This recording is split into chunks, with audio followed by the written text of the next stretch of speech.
Hello, and welcome to this Let's Get It Started Jesus. edition of the Purple Journal podcast.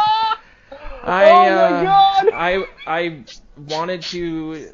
I received your feedback, and I will make changes. That was incredible. Don't do that again. I will. We should do like Common Man plays golf. If you hit a bogey on the first hole, you go back and start over your round. This is definitely the Mulligan edition. Not because of my singing voice, but because it was a Black Eyed Peas reference, and that's something that makes me feel incredibly dirty. I am Joe Johnson, and Ooh, you're off to a good start. I love it. Host of the other show. You're listening to the Purple Journal podcast. I own purplePTSD.com and VikingsTerritory.com.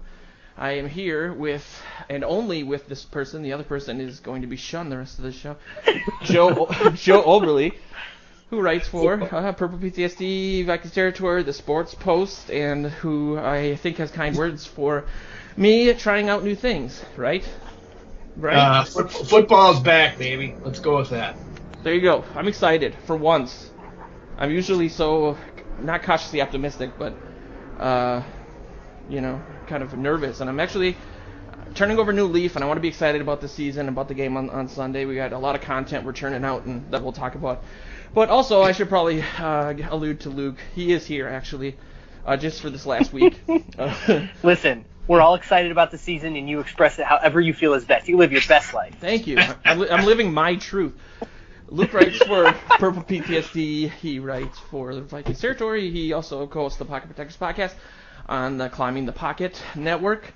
So, yeah, the initial question, there's so much for us to talk about, and we have a limited amount of time, but you guys, you got to be pretty psyched, obviously, for as psyched as I am, for the fact that real football's coming in, like, a handful of days. Yes, very excited. I was out at Winter Park today, out at TCO Performance Center, and it's so weird being out there with the camp not there because there is nobody around. And I actually got my first step into the new locker room out there, and I could not believe it. It's massive. It's got the big couches. It's got TVs to sit with. Like fly over. Yeah, that's like it's really bizarre because it's just like any other media accessible day out there. Was at Winter Park. It felt the same because there was nobody in the locker room when the media was there. We're just walking around talking to each other because they all hide from us. And even on opening week, which is unfortunate, but no, there's a few people out there. It's a pretty cool place, and it's just got me fired up for the game. And What do you think, Luke? I'm hyped. I can't wait to watch Vikings football again. It's such a fun time. It's such a fun pastime, and it's like it becomes this like defining moment of the weekend, and that's really cool. I love watching the Vikings play, and now I get to do it at least 16 times. This is not a pastime. Football is life. Baseball is a pastime. Football is life. Come on, Luke. Okay, yeah, fair. Better. That's a better way to put it. Is the weather changing at all in LA, or is it still like stiflingly hot?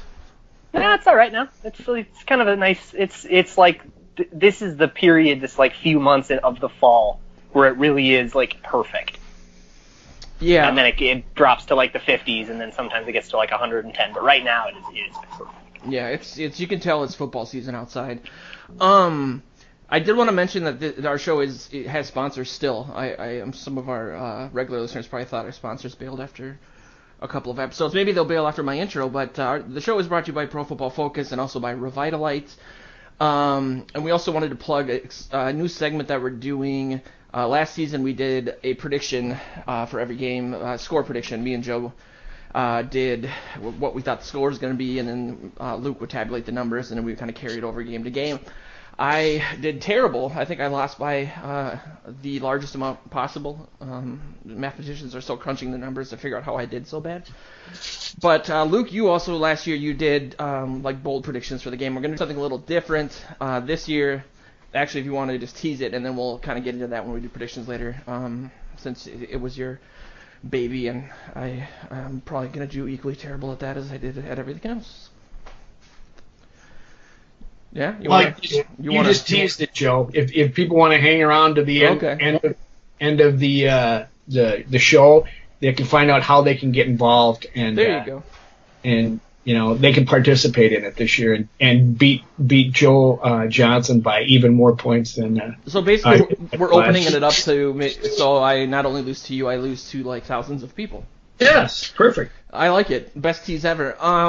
But yeah, there's all sorts of stuff. Obviously we're gonna get into the game, and break that down and talk about Jerick McKinnon's injury. But first of all, I wanted to start. I know Joe, you wanted to talk about.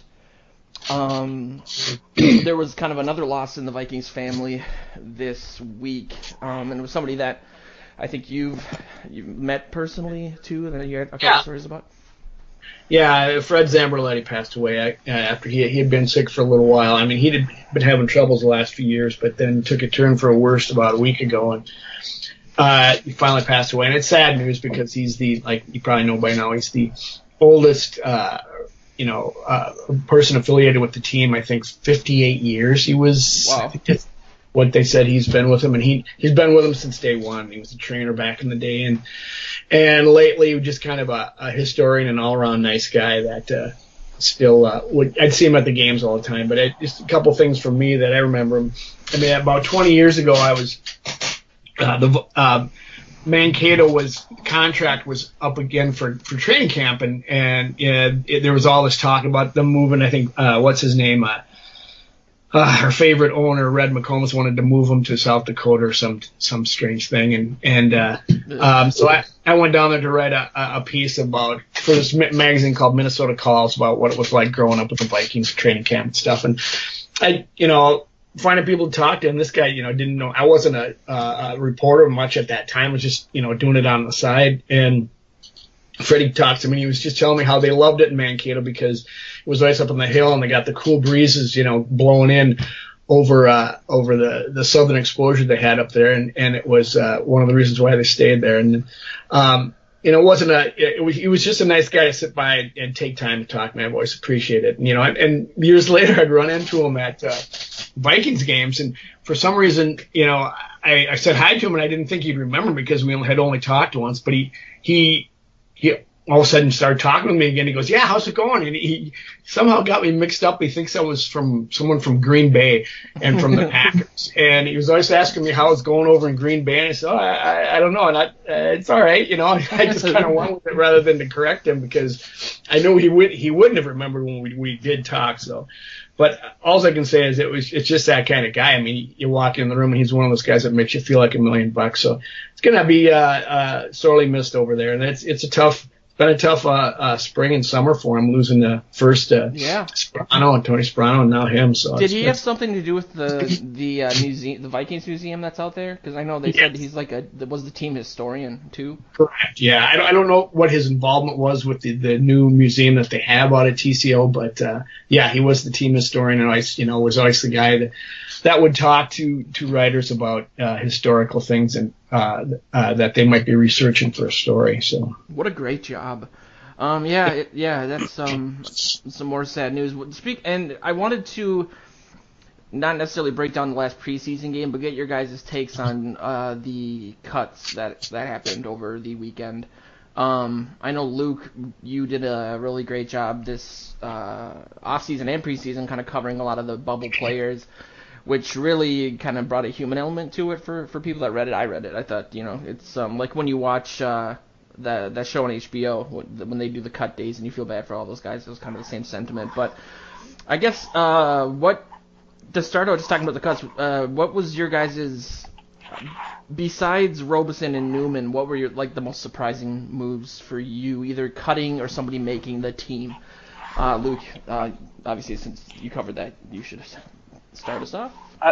I was definitely surprised by Ifeadi Odenigbo getting cut and David Perry making it in his place. For one, because I think Jaleel Johnson can play backup nose tackle just fine. So you kind of have, Linval and then Jaleel Johnson taking the rotational snaps that you need him to take. But nose tackle isn't on the field for every snap because on obvious passing downs, you take the nose tackle off. So it's not like you would need to spell him or anything. So you don't need a lot of depth at nose tackle. But they kept David Perry over Odenimo, who I thought had a really good preseason, and then sure enough, we lost him to waivers. So I'm kind of bummed about that. I actually thought he was really coming along nicely as Who picked him a up? developmental piece. Cleveland. That's what I thought you were going to say. Yeah, so that you've was, talked about him before on the show, so. Yeah, I thought he was having a nice preseason, but I guess they thought they could try to sneak him onto the practice squad, and they didn't pull that off. I'm also pretty surprised that they kept 5 running backs. That's including C.J. Ham. That's not something that I'm used to the team doing at all. No, I mean, everyone was saying it was Brock Thomas versus Boone, right? So. Yeah, and, Eagles offensive coordinator, and that's what the Eagles did last year, and I believe they did it again this year. I could be wrong about that, though. But, so you can see that influence from DeFilippo. But, you're probably going to have one of those guys be inactive every day. So we'll see how, who actually suits up for the 49ers game. Oh, yeah, I would agree. I was surprised as well as both Thomas and Boone made it. You knew they'd keep the top 2 in Ham, but and you're right. One of them that will be, they won't activate all of them except unless those guys are really good special team players. And I haven't really paid attention to that much, but or enough guys are hurt where you just need to dress them folks. Right. I was surprised that Stacey Coley made it over someone like Chad Beebe, and I'm surprised that Chad Beebe cleared waivers.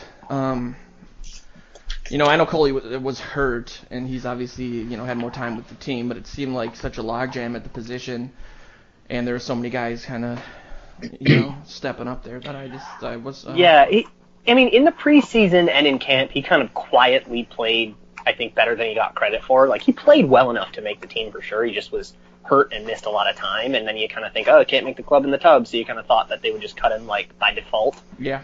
But he played pretty well, and he did so with against second team defenses while BB was playing against third team defenses. Yeah, I wondered how that had a part of the. Maybe Caleb Jones helped him out there too. Yeah. Maybe. Good I point. don't think Jones played in the slot where Coley and BB were directly competing with each other, and competing with Kendall Wright, which the Vikings made the right choice in cutting.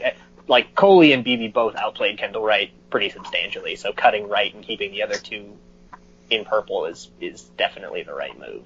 Yeah, but I think and Caleb Jones played outside. You nailed it to allude on playing outside.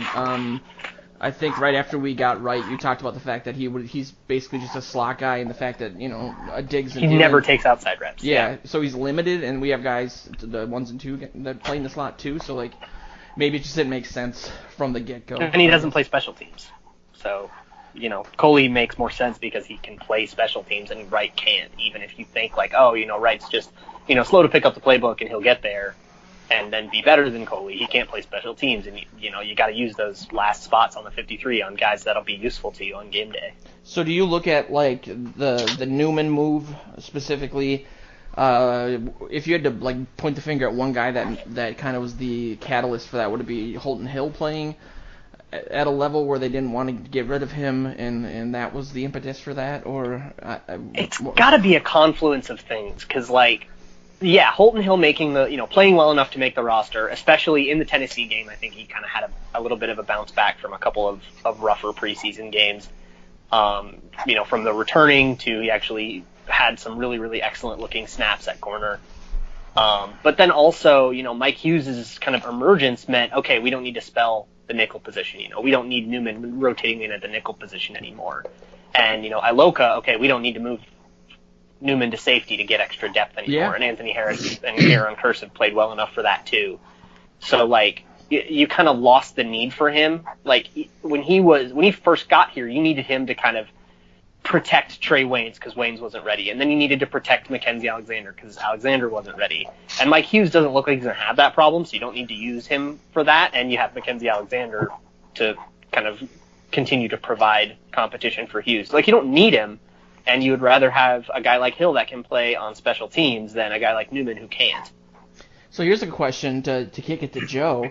Do you think that, let's say, knock on every piece of wood in my house, if there's some sort of onslaught of injuries at the corner position, let's say Trey Waynes goes down, or even Rhodes goes down, do you think that there's an opportunity where Newman might put the clipboard down and come back to help?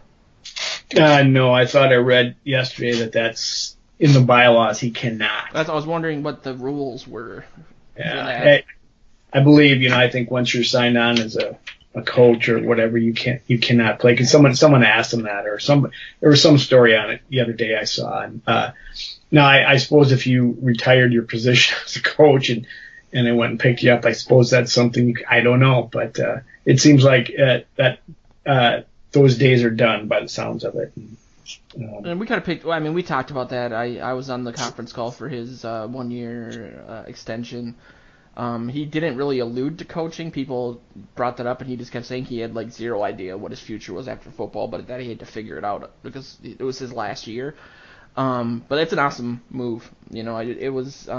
You still get the benefit of him being there without having to take a spot on the roster, so it's kind of a win-win thing.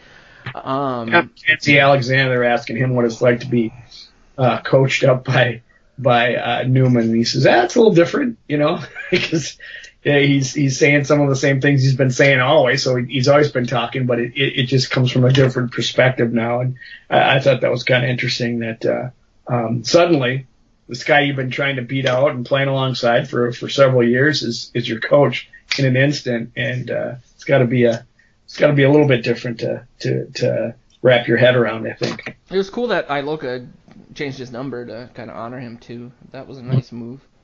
Mm-hmm. Robeson was a big story too, and people aren't really sure if he's going to continue playing. I've seen people say he might end up in Green Bay, which would be weird. I wouldn't like it. Where are they getting that from? Because that would be devastating. The ether, I think it was just someone wanted to write some content and figured it out, but just the thought of it scared me a little bit. I don't think it ever happened. He's the guy who notoriously kicked what's-his-face in the Family Jewels at time. But Joe, you've spent a lot of time around. He's a gregarious guy. I know he calls into K-Fan and stuff. He seems like a guy that would be fun to talk to as a media person. He's a really good guy and always accessible. I mean, all through the years, his entire career, if you needed a quote and nobody else was available, he'd wander out there and he'd talk to you as for as long as you wanted. Just a genuine dude, great guy. Obviously, from a media perspective, I'll miss him. I thought he still was going to make it this year, and was a little surprised that he didn't. But I can see what they're doing. It makes perfect sense, and it's just too bad because you want to see somebody in case this is your year, and he's hung on there and been through all this, and he's given so much back to me that he would get rewarded with a ring. But we'll see. It's a tough loss, but it's the nature of the game, as they say. Yeah.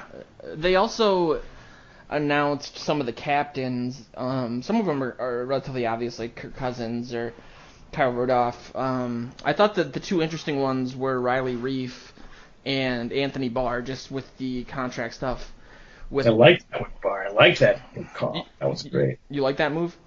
I do. I want him to keep Barr, and I just want him to keep sending him signals that they want him around. I mean, it seems to do that to a certain extent, and yeah. I don't know if it means anything. I have no idea, but to me, it felt good, and he is a presence on the defense. Both, he's not a huge vocal guy, but he's one of those guys that commands respect by not saying too much, and so I can see where he's maybe emerging as a leader there, and I hope that's a signal to him to say, hey, we want you around, have a great season, and we'll reward you. Yeah. Luke? Do you have any thoughts on maybe the Barr or Reif or the other guys? I don't really have that many thoughts on who the captains are. I think whoever the leaders are in the locker room will kind of appear organically, but I do agree with Joe. It's a nice kind of gesture of faith toward Barr to be like, yeah, I know you're in a contract here, and this is all kind of up in the air, but we're obviously very interested in you being a teammate here. And I didn't want to step on your toes with Robeson. I thought that was a really nice homage for him. Oh, thanks. Gonna miss him. Yep, absolutely. So The story is that Zimmer's been tight-lipped about what's going on with the offensive line, and I think that Kirk Cousins might be the Tom Holland of the Vikings. Tom Holland's the actor that plays Spider-Man that always gives away huge hints towards Marvel movies in his interviews, so he's not really allowed to do interviews anymore. And I feel like Cousins maybe did the same thing. I don't. This metaphor needs to be explored in more depth at a later date because that might be really good. It is good if there's like two people out there that nodded their head and said yep, and they're both my parents. But no, yeah, I think he kind of let the cat out of the bag. You know, obviously he has to spend some time familiarizing himself with the center for obvious reasons. It was a strange deal when it happened because it was, you know, he was not he kind of came out to his media accessibility today, not with his head down, but he was looking down a lot. And he just was not the vibrant Captain America Kirk Cousins that we'd seen all preseason and standing at the mic and that's a good reference. And it was really kind of interesting because Zimmer had said earlier, Zimmer said when someone asked him about it earlier, he said, you know, I don't know where Baldinger got that report because I didn't give it to him, and on Isadora anyway. And so when actually Chris Tomlinson from the St. Paul paper was kind of sly in the way he asked the question, so he said, how's it going to be, you know, going into a game with somebody you never, you know, snapped with before, and he didn't mention a name. You know, it could have been Isadora or it could have been Brett Jones. It could have been either one. And Cousins just gave it up, you know, I kind of accidentally. And so then they asked him, so he's going to start. And all of a sudden you saw the look on Kirk's face. He goes, oh, man. But it's just stepped in it. But that's hilarious. It was really good at him. And I'm sure that Zimmer didn't yell at him, but he probably is going to let him know that I like to play coy with the media and or my injured players or my start. You know, I don't want to give anything up sooner than I have. So, and yeah, there's a competitive advantage to that, right? Because like absolutely. you have to, like, if you're the 49ers, you now know, oh, if there's nothing now for them to watch like Isadora's preseason tape at center. You don't have to do that now, and that helps them. Right. So like that sucks, but it's nice. Unless it's like the greatest move ever, and they're just messing with them. That would be legendary, wouldn't it?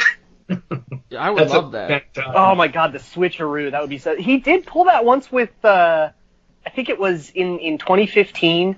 They had a bunch of safety injuries, and they were like, he said that like Newman was going to play safety, and then he didn't, and it just like caught everybody off guard.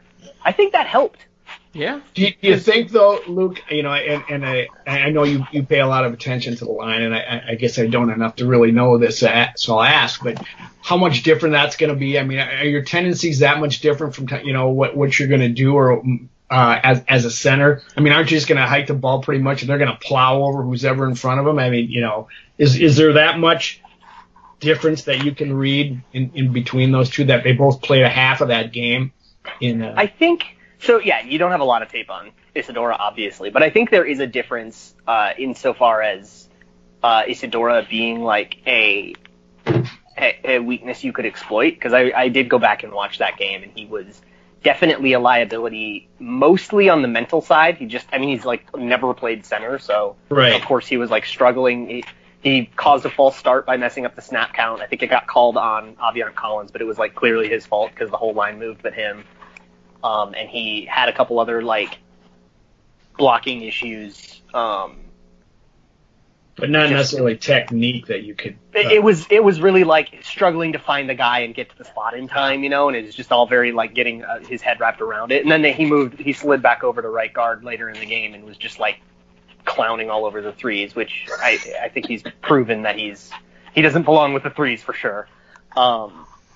Which is why I don't think it will ever happen. So what that means, if you have a bad blocking center or a center you don't trust, you're going to have a tougher time getting good protection calls in, and that could change defensive strategy. Mm-hmm. And you're going to have to double team with that center a lot more rather than like leave him on an island. So if you have like an edge rusher that you really trust, 49ers edge rusher situation isn't quite as good as their interior situation with Solomon Thomas and DeForest Buckner, but if you like where you rush to Forrest Buckner from might change because you realize that like they might be a little bit more willing to leave Brett Jones one-on-one than they are to leave Danny Isidora one-on-one. Okay. So that will change a little bit. That makes sense. But it's also just as you're doing tape study, it's just one less guy you have to worry about and prepare for, and that many fewer snaps you have to watch. So who do you foresee being the starting five on Sunday? I think you're going to see Compton, as much as everybody hates that. You're going to see Reef, and then Compton, Jones, and then Remmers and Hill. And then I think Elflein. It sounds like there's optimism that Elflein will come back by week 2. He was limited today in practice, which is a lot better than DNP. And then you'll kick Jones out to left guard, then Compton, and then have Elflein at center. And then you have exactly what he did the opposite way in the last game. He started at left guard and moved into center for the second half. So he has lots of experience at both, and they're thinking about him in both of those spots when up. So I think, I mean, think about that. If they started Isadora with half of a preseason game under his belt as a center, in front of a $84 million quarterback, and he puked on himself. Imagine how Zimmer would just get roasted. There's no way he was going to do that. Right. I wonder, because that whole thing came from a Brian Baldinger tweet. Correct. And he's going to be doing the radio broadcast of the game, and he has contacts within the team. So, it made sense that he would have insider info. But I wonder if he just, watched the preseason game and saw Danny Isidora start at center and then was like, oh, weird, that's their starting center? I'll tweet an analysis about it. Because he doesn't tend to really do, inside sources tell me. Most of his Twitter content is analysis. He's an analyst on TV and stuff, so that's most of his brand. So I wonder if he was just like, oh wow, Isadora's starting, that's weird, but then didn't think about it's the 4th preseason game, so those are the backups, and he hasn't, and he's not paying that close of attention because he has to pay attention to every team. So I wonder if he was just kind of musing on stuff, and then people thought it was a report. We tend to do that. You must be right, because Zimmer was he had the wry smile on his face when he said he didn't get that report from me, and he was kind of, if he wanted to, he could have chuckled about it. So it's funny. So maybe the whole thing with Cousins was planned. Who knows? Who knows? But it was just an interesting thing to have happen today. I should mention again our sponsors, Pro Football Focus. I am sure everyone listening has done their fantasy football draft by now. They have a lot of great in-season stats to help you pick your starting roster and look at trends and stuff. If you sign up for their Pro Football Focus Elite package, that's what we have as a website. It's amazing. And also Revitalites. It just came out on Tuesday with a purple flavor. They originally just had orange. And they're in basically, half the liquor stores around you. If you go to their website, you'll be able to find where they are. It's like a Pedialyte for adults that want to make it to work on Monday morning, basically, and it tastes delicious. But I wanted to get back into that Tom Holland reference. So, all right, I'm kidding. This is now a Spider-Man podcast. That's my dream. New game coming out. I'm tingling. I know, and I have a Xbox One. I've never actually wanted to go out and buy a PS4 until that Spider-Man game. That should tell you a little bit about where I am in my life. But getting into the 49ers game, obviously the big story coming out of the Bay is the Jerick McKinnon injury. That was even the fact that we're playing them. I mean, it's nice that they won't have that option, but that's a pretty devastating blow for somebody who they brought in, gave RB1 money. Shanahan clearly was enamored with him and in the tape, and he's made that clear in the media. So, how do you think that affects the team? What are your general thoughts on the injury, Luke? I don't think it's going to affect them as much as people are making it out to be. It's the news of the day, so people are obviously 49ers fans are going to be all woe is me, and that's fair. But I think, for one, Alfred Morris actually kept pace with Zeke Elliott last year when he had to step in. And Matt Breida is low-key pretty talented. And I don't think that as a running back, I think experience as a running back might actually be more valuable than, the kind of, their raw hype, if you will. Alfred Morris, he knows how to find a gap. He knows how to read a blocking scheme. And I think that's all you need right now. You just need to not mess it up. Their offensive line is what's going to dictate the run game. I think most people understand that by now. Is he a pass-catching running back? I don't know how good he is at that. I think he's all right at it. Matt Breida is like going to be their scat back, though, for the year. It's going to be an Asiata McKinnon type deal. But yeah, I think they'll be, like, on the whole, the 49ers will be fine. Obviously, McKinnon would be a better target to, throw screens to and stuff, and he actually does have some downfield ability, and we actually had seen that ourselves, and that does suck for them, but I don't think that that's going to, like, dictate their season or anything. Well, Kyle Shanahan did say today that that's, his response was that's going to change some things, some stuff, he said. Him getting injured like that. Yeah, I'm sure there's, like, some designed touches that they're not going to call now, and it's playing them week one is convenient because now, like, they're scrambling to deal with that, and we get to be the beneficiaries of the scramble. Big time. Right. It's tough for McKinnon. I thought play of practice, right? I thought when he left here, I thought that I didn't think he was going to be a number one back a whole year without getting injured, but I didn't think it would happen like this. So it's a I wondered what your thoughts were, Joe and Luke, on him getting that money and obviously seeing him for the last couple seasons. Fill in for some injured players. Did you think that he was going to have a season where he might become like a household name? Or to me, it always just seemed like a stretch, just because I was never a big Jet guy personally. I know Luke, you used to love him. Yeah, I believed in him. I think we talked about it when he signed too. We had our free agency recap, and I was like, "Yeah, go Jet! I'm just happy for him." Yeah, that's rough. But I kind of he's always been injury prone, although ACL tears have nothing to do with how injury prone you are. They're almost entirely based on luck. So that it just kind of sucks. It didn't matter that he has had some groin injuries and stuff in the past. It just sucks. Yeah. So I'm sad. I love Jet, and I wanted to see him really get the opportunity to show the world what he could really do. I think he's just brimming with talent.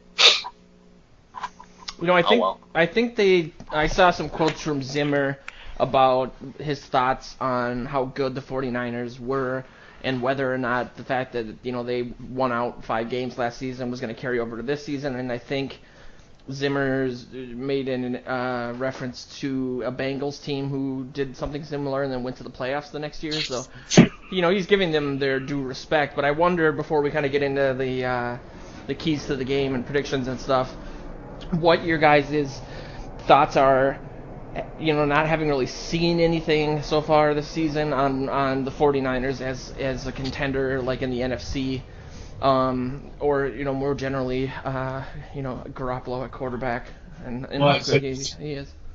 As I said in my preview piece, I said the Vikings. Hi, I'm here. Can you hear me? Yeah. As I said, in my preview piece, the Vikings are coming off a 13-3 season, and the 49ers have 13 wins in the last 3 years. So there's a little bit difference there, although they have been rebuilding, and Garoppolo is a huge get for him. To be honest, I thought it was all just kind of fluky last year, but I didn't pay that much attention to it. But it really sounds like he's the real deal for him. He gets rid of the ball quick, and good sized quarterback. He's got a good arm, and he's going to change things up. I mean, throwing to Marquise Goodwin, and I don't know who else they have a receiver out there, but he would have made hay. Garcon, I think, is the other guy. That's right. And he would have made hay with Jet, which is unfortunate. Now, I think Alfred Morris is going to be more of a grinded out back. They got a stout front seven on the defensive side. No standout players per se, but they really. It sounds like they're pretty disciplined, and they're going to be present a good challenge too. So, I still think they're not ready for prime time just yet. They're ascending, obviously, which is easy to do because they only had 6 wins last year. But I think the Vikings have to be able to handle this one. They have to.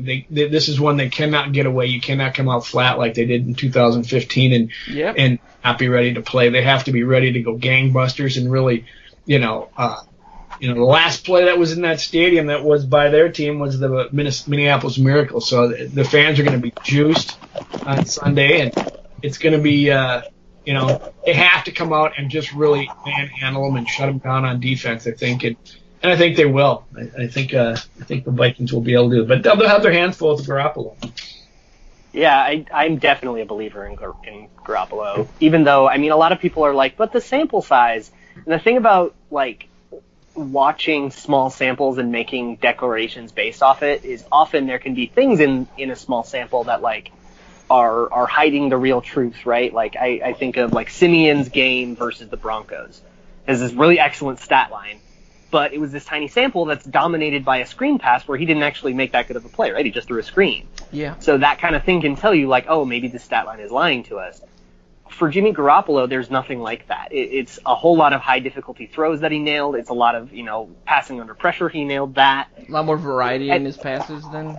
Right. Variety. He showcased everything you need a quarterback to showcase to project them forward to play well. And if there's something lying in his game that we haven't seen because of the sample size, it would have to be something really, really surprising.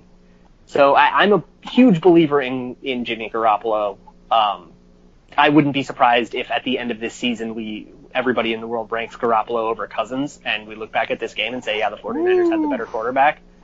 But and I think I would say that about a lot of quarterbacks. That they're better than Cousins? No, that they're worse than Garoppolo. Okay.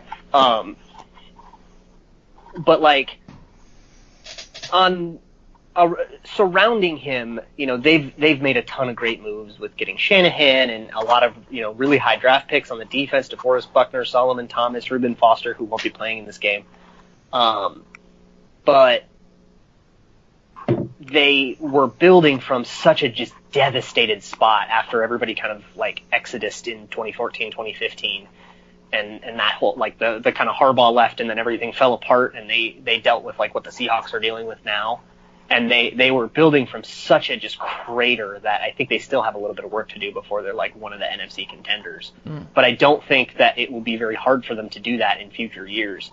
I'm kind of glad we have them week one because they've got a lot of young players, a lot of new players that are trying to gel.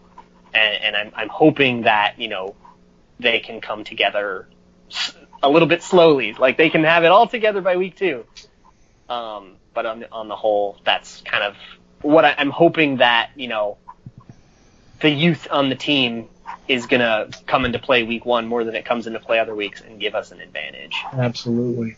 Yeah, and obviously, one of the main storylines coming out of the preseason, I think, Joe, you titled one of your previews or wrap-ups after one of the preseason games this way, that the team has work to do, the offense has work to do, and so I wonder the best way to ask a question about how you might, what aspect of this offense, gelling, or are you kind of having a sigh of relief, would it take in this game for the offense? Would it be, it's an obvious question. If they go on the field and score a touchdown, but I was just wondering, what smaller things, Luke, you might see that says, all right, this team has kind of got it together on offense. Would it be maybe getting the ball to Thielen more or Rudolph more, or I just wonder. I want to see him just not be panicked in the pocket. I don't know what this offensive line is going to give him per se yet because it's still, for the first time, it's the first time he's going to play with his center. It's the first time that, he's going to have Compton with him, not the first time, but it's still kind of a makeshift offensive line, and he has been a little skittish. He's learning a new offense. I would like to see him as efficient as he looked, him in the offense in that first series in Denver. I know that was preseason, but that's what you want to see because you didn't see that the second two preseason games that Cousins was leading the way. And I want to see that confidence. I want to see that command of the offense, and I would like to see him spread the ball around. I don't want it to be just a bunch of dink and dunks to Dalvin Cook, even though I have him on one of my fantasy teams, but that's beside the point. I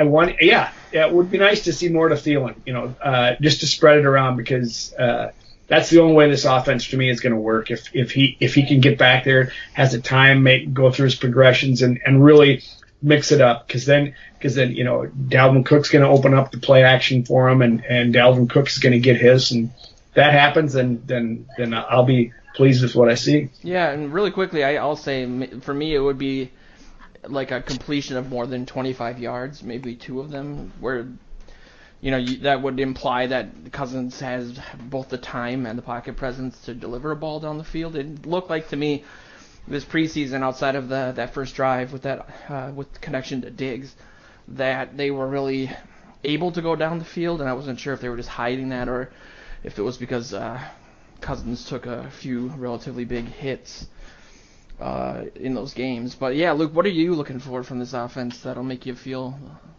happy? I think a huge one is going to be I want to see no unblocked pressures or sacks. I want to see if somebody gets to a block and gets beat, like that's fine. DeForest Buckner's good. Eric Armstead is good. Solomon Thomas is young, I think, and he didn't have the as good of a rookie year as you would hope for the number 2 overall pick. But I think that is probably more rookie stuff than him actually being bad. So that's a good defensive line, and if Rashad Hill gets beat, that's fine. But I don't want to see, and we saw it all throughout the preseason, all over the place, unblocked. Somebody went and got the wrong guy, and a blitzing linebacker came through without getting touched and destroy the quarterback. That's what I don't want to see. And that's going to come down to the offensive line having the right chemistry and knowing the communication and everybody, being into their assignments. And it's going to put a lot of pressure on Brett Jones, if he is the starting center, to make those calls correctly, or if they allow Kirk Cousins to have that responsibility while the center still gets his feet under him, then it would be on Kirk. And I think it's going to be really key on offense to see Dalvin Cook force some missed tackles, because a lot of ink has been spilled on the offensive line previewing the season, and essentially the consensus is pass blocking grades wise they're fine, pressures allowed wise they're probably going to be okay. If not, maybe even a little above average. But run blocking, they're kind of disastrous. So that's going to put a lot of pressure on Dalvin Cook. And I want to see him come back, and I want to see him, force missed tackles the way he was so good at last year, where he would, just shade a little bit to the left and then duck a little bit to the right, and then suddenly you're making an arm tackle where you thought you were making a full body tackle, and you can break that a lot easier. So yeah. I want to see that, and I want to see guys like David Morgan and Treadwell and even like C.J. Ham get involved. I don't think this is going to be the offense it was last year where it was the Diggs and Thielen and Rudolph show. I think this is going to be an offense that goes through the kind of second wave of guys that you didn't bother to cover, or you didn't bother to double team or really key on. That's going to be what Cousins finds, and I want to see those guys really show up and show that, this offense can run through the lesser players. If you really want to sell out to stop Diggs, it's still not stopping us. Yeah, and it'd be nice just to touch on the Cook thing to see that he's comfortable and confident putting the weight on that knee with his cuts. That's something people are worried about. I know I think I saw that they're going to have him on a pitch count. So for fantasy guys, that might be interesting. Something of note. But when you look at to kick it to one of our new writers, Jack Day, who wrote an article with the top 3 things to look for in the game, I think he talked about Richard Sherman covering Stephon Diggs. I mean, obviously Sherman is not the same guy that he was when he became infamous, but do you see him shadowing Diggs the whole game, and does that kind of lends itself to what you said about spreading the ball around? You're a zone teammate. Oh, sorry, go ahead. No, you go ahead. You probably got it zeroed in better than I do. I think Sherman's more of a zone corner than a press man corner. Okay. Or maybe it's the opposite. I actually can't remember off the top of my head. But that he's more of a kind of read and react type zone corner, which usually means that it's not really about a shadowing matchup. The other corners, I've got San Francisco's roster here up on our sponsor, Pro Football Focus. Yay! They seem to have pretty high opinions of the 49ers secondary on the whole, so I don't think they need to have Sherman follow Diggs. And it might not even be right to have Sherman follow Diggs. They might want to have Sherman follow, the taller, more physical Thielen. Ooh. What would he? Yeah. There's talk about Thielen spending a lot more time inside in the slot too. So Which will probably be what happens, and you'll probably then have Treadwell on the other side. And it's looking like Hughes is going to start potentially at slot position. I know Alexander is from the last article I read, he's kind of up in the air with injuries and stuff, and I know Hughes is a confident guy. I love the picture in the Star Tribune of him flexing his muscles. What do you want to see out of him, I guess? Do you think, Joe, have you heard anything about Alexander around well, he did not. He did, on the injury report today, he did not practice, and when we talked to him this morning at TCO, he was asked several times, "Are you ready to go? Are you feeling good?" If you're, he says, "You just got to talk to Zimmer on that. Got to talk." He was just batting it away because he can't say anything. And then when he came out as DNP, I thought, that's not good. So he's not. I don't think he's not ready. I don't think he's ready yet. So you're probably going to see Hughes starting there on Sunday, I think. And as you said last week, if you don't practice, you don't play. So. Right. Especially the thing is, if you don't practice Friday, then you're usually done, and they will not play you. So we'll have to see follow that as it goes through the week. But a DNP already is, maybe they probably want to, when since they don't have the security blanket of Cairns Newman anymore, they want to get him right before they get him out there. So you may see Hughes out there and George Ialoka doing some things. So who knows? That's a really fun opportunity for him. For Hughes, or if he plays for Hughes, if he plays well, he might not look back. Yeah, that's the hope. That's right. That's the dream. That's the look on Mackenzie Alexander's face when you're asking about his availability. You can tell he's a little bit frustrated. So it could be he could get Wally pipped by Mike Hughes. We'll see. How big is Hughes? I think he looks me in the eye. I'm about 5'10". Okay, I thought he was 6'1" for some reason, but maybe I'm just making that up. He's like a slot-sized corner. That's why they moved him to the slot. Okay, so I figured. Let me look that up, though. I was just hoping maybe we get some height advantage. You have 3 6-footers out there. Yee. It looks like Everson Griffin is ready to go, too, with his MRSA or whatever the hell he got. Yeah, he's 5'10". Okay, that makes sense. Tuberculosis. Consumption. Yeah, I mean, it was before we're gonna get into some predictions, but actually we've covered pretty much everything. What a great segue. And so there's a few fun things that we do for predictions, as we alluded to earlier, with the assistance of the fantastic Mr. Joe Oberly. Did we recap how it went last year or not? No, those files. I tried those to, files and then I dropped the call. The files got lost. No, they didn't. You lost by 118 points. My main man, Luke. I am just the hatred flowing through my veins right now. It's okay. I've never heard Joe that 15 happy. bold predictions wrong. At least, but they were meant to kind of be, hard to accomplish. They weren't meant to require a freaking protractor to figure out the score. So we're gonna be doing this obviously every week. I'm hoping to redeem. I wanted to call it the Joe Redeem Some Dignity segment, but we actually have a sponsor for this as well because we're fancy. It's sportbookreview.com. Actually, sportsbooksreview.com. You can go on there and basically see all the odds. We're going to be posting a lot of that during the season too, to see what the over-under is for the game coming up or really any sport you want to. And it is legal now, which is why we can openly talk about it. But yeah, Luke, if you wanted to explain some of the different stuff we're going to be doing this season, then I'll come to regret in 3, 4 days, 5 days?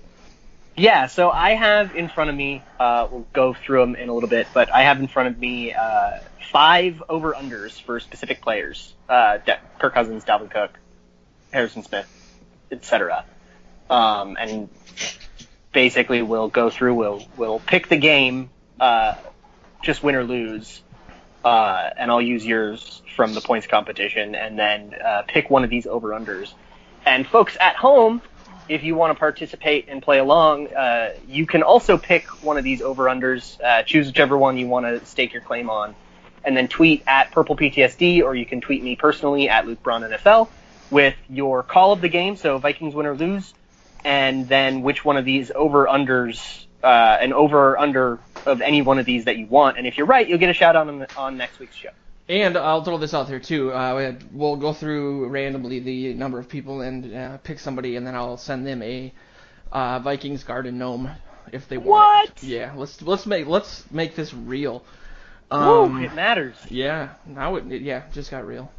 Yeah, I'll be able to warn those people about how soon those trophies get paid up. You live in Fridley. I gave it to a guy on a horse. I don't know where he is. Wells Fargo wagon is coming. Yeah, they threw a wheel. They had to ford a river. But yeah, so how did you want to start that, Luke? Well, do you guys want to do points, or should we do this first? Let's do points first, because I'm really that Joe's cackle of just extreme pleasure. I gotta. It's the last time I can bring it up, because after this game, it's. Well, you'll have a new thing to make fun of me about after this game. So all right, last season's winner goes first. Do it, Overly.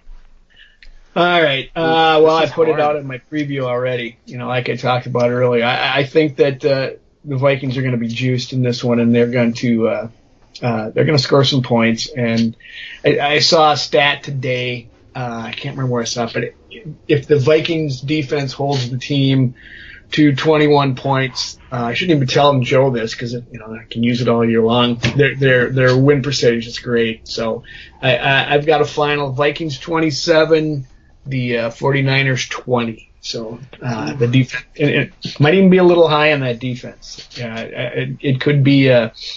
They could hold him to less, but Luke says Garoppolo's the real deal. Well, maybe he'll score some points. So I wrote a prediction article last week that had two relatively Braun-esque bold predictions. The first was that Kirk Cousins is going to end up in the top 5 of the MVP race, and the second was that the Vikings defense is going to keep an average score held to 14 points, since they were at like 15.5 last season.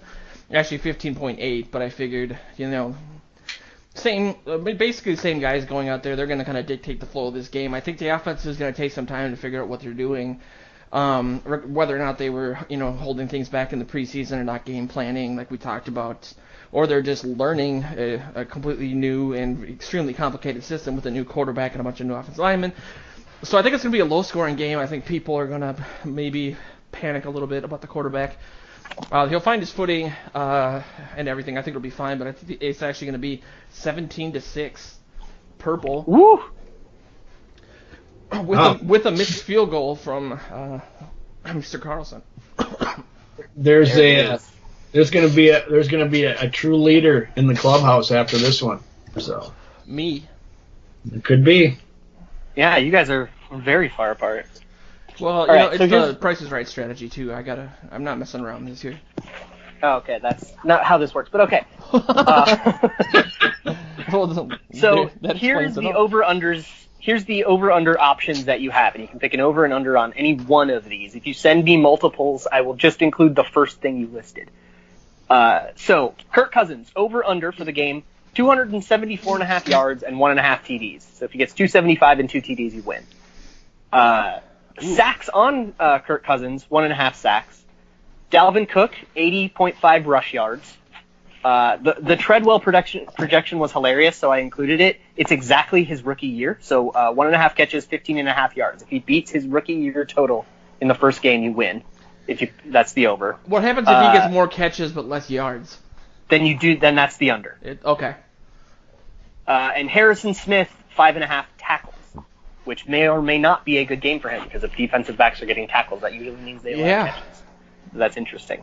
So personally, I'm going to call a Vikings win, but I don't do a score. So I do think that they'll be able to win. I think the 49ers are still kind of meshing and gelling and have some things to figure out, plus they're figuring out the Jerick McKinnon thing. I think that's going to mess with their game plan just enough. And the Vikings defense is really good. We forget that, as hyped as everybody is about Jimmy Garoppolo. I think they'll be able to handle him. And I am going to take the Treadwell over. I think he's going to beat his rookie year. I'll take the under on Cook. That's one I was gonna take, so I better take something else. Let's see. You got 274 for Cousins. And a Yeah, touchdown 275 and 2 would be the over. 2 touchdowns. I'm going to take that. The I'll over. take the over, yeah. I was going to take the under on that. I had to just based on my score, but I'm confident. So, to recap, everybody who's going to send in predictions, you also have to choose the game. So I have a win and the Treadwell over. Oberly has a win and the Kirk Cousins over. You have to pick the game and an over-under. And hopefully we'll do this every week. And I'll post the options on the page for the show. So if you don't want to write those down feverishly like I did, you can find those there. And yeah, tweet us. You know, I love giving out those gnomes. Gnomes are on the line. Gnomes are on the line. I do have one. They're awesome. Yeah, I think you're actually owed like 6 of them. But that has been the show. I do want to thank our sponsors, Pro Football Focus and Revitalite. Check out their new grape flavor. I have like 10 of them. They're delicious. I also want to shout out our sponsor, the Black Eyed Peas, for bottom 3 moment in my life. But definitely follow us on social. Closing song, Joe. I was gonna bring something up, but one joke people can handle, but 2 they might think I actually like the Black Eyed Peas, and Okay. that's one thing I can't have floating out there. Speaking of things floating out there, we are actually doing a lot of new stuff for the season, which you'll see on the sites. We launched our new online radio station. I think is going to be called Purple Territory Radio.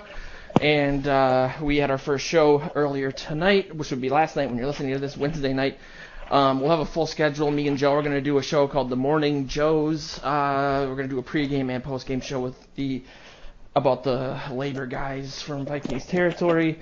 You can check us out on social media at Purple PTSD and at Viking Territory. Or apparently you can buy a lot of cheap prescription pills in our message board.